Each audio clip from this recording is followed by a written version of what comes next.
Hi friends, today WhatsApp பற்றின 5 இன்ட்ரெஸ்டிங்கான new அப்டேட்டை பற்றி பார்க்க போகிறோம். வாங்க வீடியோக்குள்ளே போகலாம்.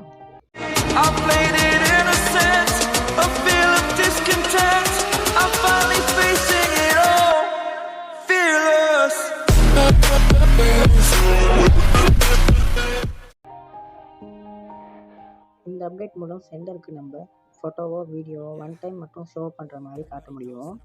ஸோ நம்ம அனுப்புகிற வீடியோஸோ ஃபோட்டோஸோ ஒன் டைம் மட்டும் ஷோ ஆகிட்டு ஹைட் ஆகிடும். பட் ரிசீவருக்கு அந்த ஃபோட்டோஸை ஸ்க்ரீன்ஷாட் பண்ண முடியும். ஸோ அதில் அடுத்த அப்டேட்டில் அவங்க அந்த ஸ்க்ரீன்ஷாட் பண்ண முடியாத மாதிரி செஞ்சால் நல்லாயிருக்கும். பொதுவாக ப்ரைவேட்டாக செக் பண்ணணும்னு நினைக்கிறவங்க இந்த ஆப்ஷனை ட்ரை பண்ணியிருப்பாங்க. இப்போ நியூ அப்டேட்டில் அவங்களுக்கு அச்சீவ்டு மெசேஜில் வேறு நோட்டிஃபிகேஷன் ஷோ பண்ணாது. அச்சீவ்டு மெசேஜ் எல்லாம் இப்போ ஸ்டார்டிங்லேயே காட்டுறனால கொஞ்சம் வருத்தப்படுவாங்க. நீங்கள் நோட்டீஸ் பண்ணியிருப்பீங்க, யாராச்சும் உங்களுக்கு வாய்ஸ் மெசேஜ் அனுப்புனா அதில் ஸ்பீடை குறைச்சி கூட்டுற மாதிரி ஆப்ஷன் கூட்டியிருக்கோம். அதில் 2x வரைக்கும் நம்ம போகலாம்.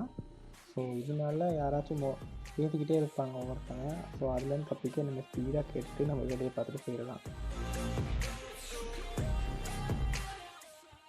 வாட்ஸ்அப் அவங்களோட யூஸரை தக்க வச்சுக்கிறதுக்காக இப்போது நம்ம ரொம்ப அவங்களோட யூஐஎல்லாம் நல்ல மாற்றத்தை கொண்டு வந்துட்டுருக்காங்க.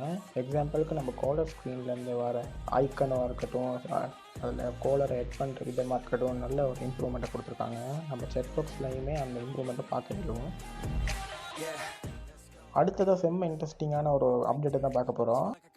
இந்த அப்டேட்டுக்கு பிறகு நம்ம எந்த குவாலிட்டியில் ஃபோட்டோவோ வீடியோவோ அனுப்புகிறோமோ அதே குவாலிட்டியோட சென்டருக்கு போய் சேரும். இந்த அப்டேட் இன்னும் பீட்டா யூஸரில் தான் அவைலபிளாக இருக்குது. உங்களில் எத்தனை பேர் இன்னும் பீட்டா யூஸர் யூஸ் பண்ணுறீங்கன்னு கமெண்ட் பண்ணுங்கள்.